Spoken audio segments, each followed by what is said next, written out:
안녕하십니까. 반갑습니다. 미친 도깨비, 횡설수설 도깨비.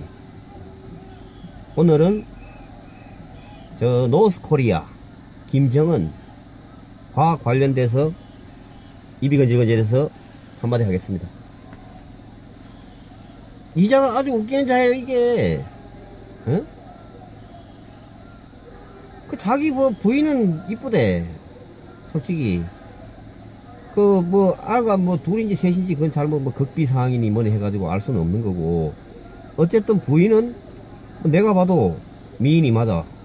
사람도 아주 그 참 선하게 생겼고 아주 부인은 내가 볼 땐 인품도 괜찮을 것 같아요. 뭐 직접 이렇게 대화를 하거나 이러지 못했는데, 김정은은 욕해도 가족들을 욕할 수는 없는 거 아닙니까 솔직히. 뭐 아닌 것 같아도. 그래서 그렇게 일단 얘기를 하고, 어제 아래 여러분들도 보셨겠지만은 그 북한 어느 한 지역에서 그 미사일 발사 장면이 요즘 뉴스에 많이 나오고 있습니다. 나오고 있는데,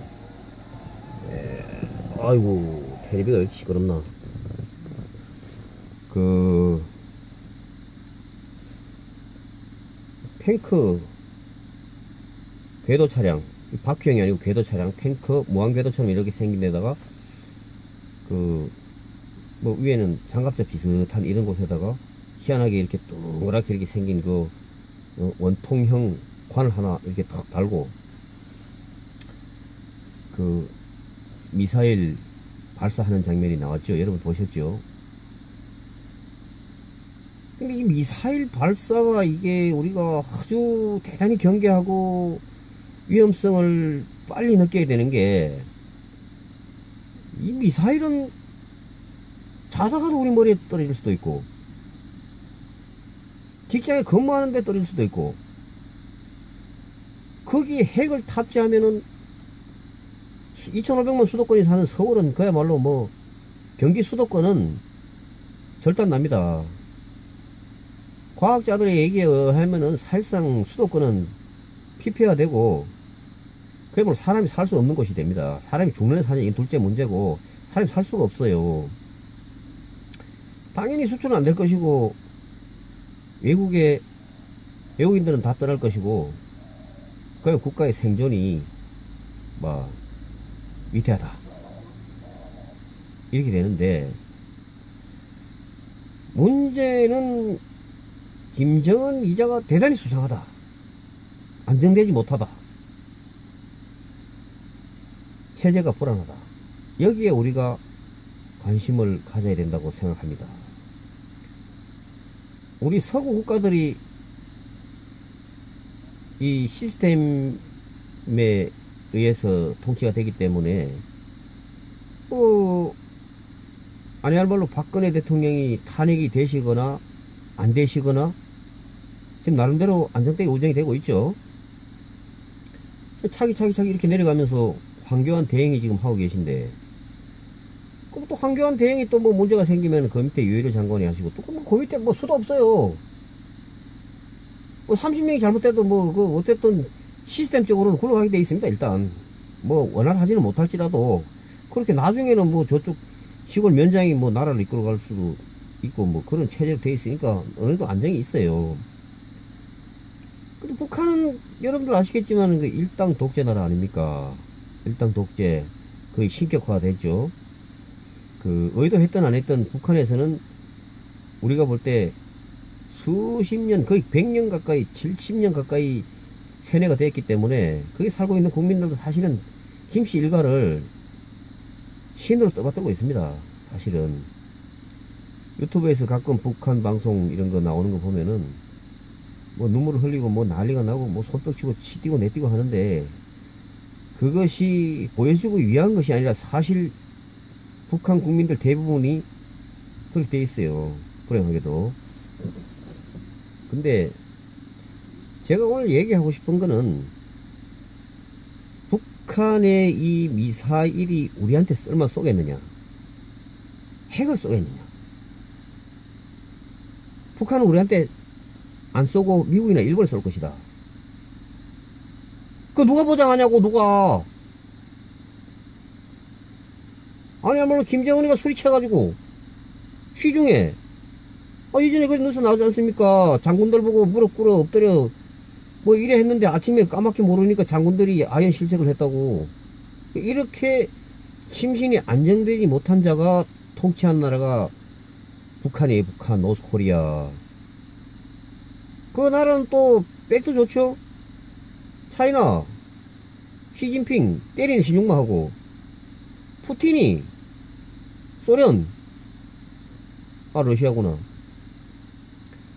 러시아, 이 사람들은 북한이 무지무지하게 중요한 존재예요. 이 사람들은. 그러니까 앞으로는 하지 말라 그러면서 뒤로선 해해 이럴지도 모른다니까. 왜?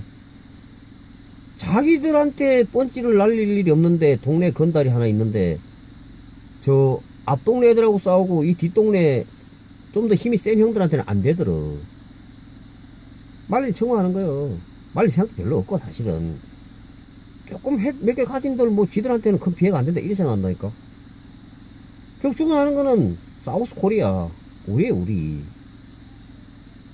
만약에 저 김정은이가 순간적으로 해가다 해가지고 뻔때를 보여주기 위해서 남쪽으로 핵을 한 발 쏘라 한다. 그 밑에 부하들이 안 쏘고 배긴다고 생각하십니까? 술이 챘던 정상때 순간적으로 갔던 간에 쏩니다. 지금도 살고 봐야지. 나중에 어떻게 되든지 간에 쏩니다. 김정은이는 여차지 가면은 헬기 타고 중국으로 날라 망명해버리면 된다. 그 밑에 장군들도 마찬가지. 같이 주로 따라서 중국이나 소련으로 망명하면 일단 망명객은 살려주는 게 원칙이니까 받아들 그 확률이 대단히 높습니다. 왜냐하면 이용 가치도 있고 중국이나 러시아에서 그런 일이 많이 생기면은 틀림없이 망명 받아줍니다. 받아줘요. 왜? 받아줘야만이 지들한테 협조하는 나라 또 그 많이 생길 것이고 그렇지 않습니까? 더 비처가 되는데. 그 문제는 우리가 북한에서 심혈을 기울여서 개발하는 그 미사일, 이것이 너무나 현실적이고 위협적이고 위력적이다. 어디서도 모른다. 이런 쪽으로 생각하는 것이 생존을 위해서 났습니다. 설마가 사람 잡습니다. 그리고 거기에 덧대서 지금 사드 문제에 대해서 저쪽 바다 건너 시진핑 세력이 날이면 날마다 달이면 달마다 봄, 여름, 가을, 겨울 없이 태클을 들어오는데 우리 5천만 국민이 버티고 있는 우리 한국도 사실은 겁나겠죠.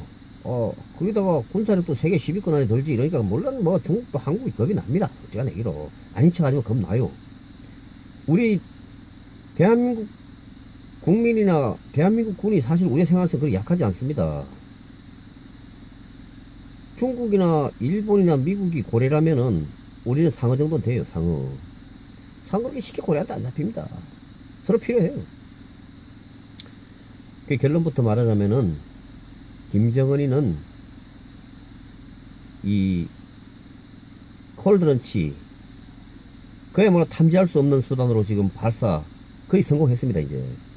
이제는 우리가 하루속히 사드를 배치해서 이 최소한의 방패를 마련해야 됩니다.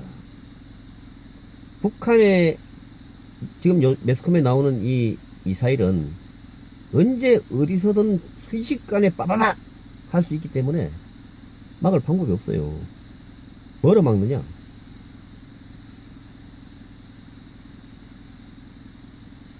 팩3, 팩2, 팩1 못 막아요. 구조적으로 못 막습니다. 그럼 이것을 막을 수 음속에 10배를 하는 걸 어떻게 막습니까? 얘들은 마하5 이하에나 막을 수가 있어요. 응? 그러면은 유일하게 남은 게 사드인데 사드 고고도 미사일 방어 체계, 이거는 마하 13, 3까지도 13, 4까지도 막을 수가 있습니다. 막는 데다가 뭐가 좋으냐? 김정은이가 핵가다리 미사일 쏘면은 탐지역시 대형 미사일 쏩니다. 이렇게 쏘는데 이게 하늘에서 그냥 북이 핵미사일을 쏜다고 해도 이걸 가루로 만들어 버립니다. 가루로.